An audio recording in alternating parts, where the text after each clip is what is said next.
जब भारत में महाजनपदों का उदय हो रहा था, तब एक राजा ने दूरदर्शिता, कूटनीति और शक्ति के बल पर मगध को सबसे शक्तिशाली राज्य बनाया। वह थे बिंबिसार।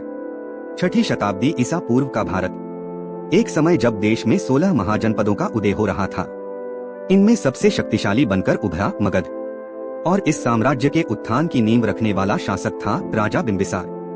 बिंबिसार का राज्याभिषेक। बिंबिसार का जन्म हर्यक वंश में हुआ। महज 15 वर्ष की आयु में वह सिंहासन पर आसीन हुआ।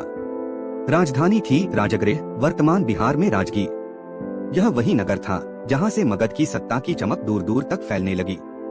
राजनीति और दूरदृष्टि। बिंबिसार केवल योद्धा नहीं, एक कुशल कूटनीतिज्ञ भी था। उसने 3 शक्तिशाली विवाह किए। कौशल की राजकुमारी से विवाह, जिसके साथ काशी का समृद्ध क्षेत्र दहेज में मिला। काशी एक आर्थिक रूप से अत्यंत समृद्ध क्षेत्र था। लिच्छवी गणराज्य की राजकुमारी वैशाली से विवाह, जिससे गंगा के पार के क्षेत्र में प्रभाव बढ़ा। मद्र देश की राजकुमारी से विवाह, जिससे उत्तर पश्चिम भारत में राजनीतिक संबंध बने।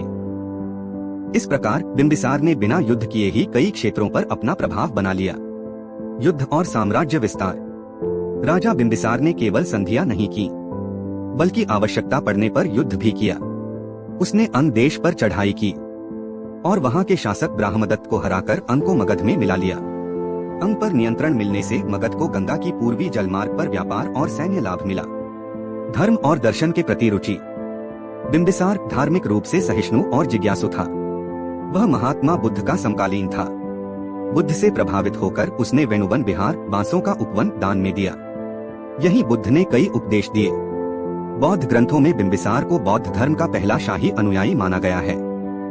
जैन ग्रंथों के अनुसार उसने महावीर को भी सम्मान दिया और जैन धर्म का संरक्षण किया। पुत्र द्वारा विश्वासघात। यह इतिहास का सबसे दुखद अध्याय है। बिंबिसार के पुत्र अजातशत्रु ने सत्ता की लालसा में अपने पिता को कैद कर लिया। कुछ स्रोतों के अनुसार अजातशत्रु ने उनकी हत्या तक कर दी। बिंबिसार का जीवन एक महान शासक की कहानी है, जो शक्ति, नीति और धर्म का प्रतीक था, लेकिन जिसने अंत में अपने ही पुत्र के हाथों दुखद अंत पाया। बिंबिसार की उपलब्धियां। मगध साम्राज्य की आधारशिला रखी। राजनीतिक विवाहों से शांतिपूर्वक विस्तार। अंग जैसे समृद्ध राज्य को जीतकर जोड़ा। धर्मगुरुओं को संरक्षण देकर बौद्ध जैन परंपरा को समर्थन। राजगृह को एक सुव्यवस्थित राजधानी के रूप में विकसित किया। अगर वीडियो पसंद आया हो तो लाइक जरूर करें। इतिहास के रोचक कहानियों को जानने के लिए चैनल को सब्सक्राइब और शेयर जरूर करें।